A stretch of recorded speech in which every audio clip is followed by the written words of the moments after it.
Israel's government under pressure to resume negotiations with Hamas after its soldiers mistakenly shoot 3 hostages dead in Gaza.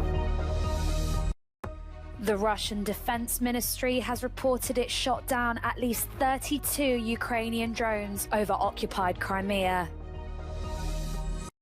Italian Prime Minister Giorgia Meloni hosts an anti-migration festival attended by Elon Musk and British leader Rishi Sunak. In Tel Aviv, people rally to mourn the 3 Israeli hostages mistakenly shot dead by Israeli soldiers in Gaza, and a 4th hostage who was confirmed to have died there. The rally then heard from Raz Ben Ami, an Israeli who'd been held hostage by Hamas and whose husband Ohad Ben Ami still is. Military action on its own won't save the hostages' lives, she told the rally. Swapping the hostages for prisoners is urgent and it's critical. Many Israelis are wondering how the 3 hostages, all young men in their 20s, could be killed by soldiers when they were waving white flags. All the military can say is that the soldiers were under pressure. אסור לירות על מי שמרים דגל לבן ומבקש להיכנע. אך הירי הזה בוצע במהלך לחימה ובתנאי לחץ.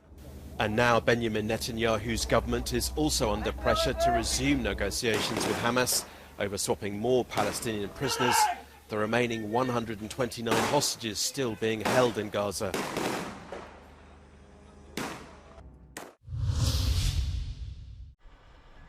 The Russian Defense Ministry has reported that at least 32 Ukrainian drones were shot down over the occupied Crimea in the late hours of Friday night and early Saturday morning. Social media users tell about explosions as well as in Genishevsk, a town just north of Crimea, also occupied by Russian forces. No casualties or damages have been reported so far. Meanwhile, Ukraine reported fresh Russian attacks on Kherson, Mykolaiv and Kyiv.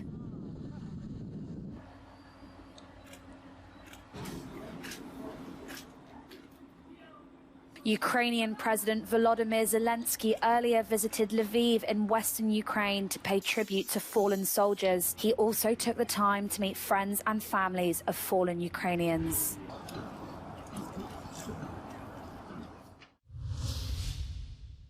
A Vatican tribunal has convicted a cardinal of embezzling millions of euros and sentenced him to 5.5 years in prison.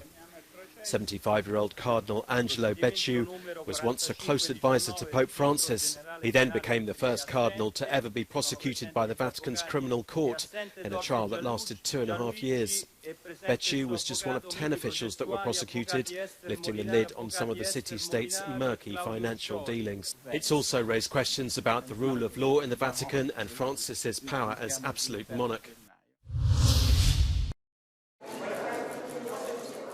The EU Commissioner for Home Affairs, Ylva Johansson, has visited the Canary Islands to reassure them they are not alone in tackling the migration crisis. The number of migrants arriving on the shores of the islands this year has broken records. Most of the arrivals hail from Senegal, Mauritania and Morocco. The route from the African continent to the islands is believed to be more dangerous than crossing the Mediterranean Sea, where the vast majority of migrant deaths are recorded.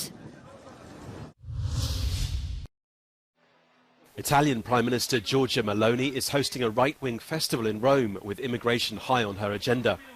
Italy's trying to get Albania to take in most of its migrants and have any asylum applications they make processed there.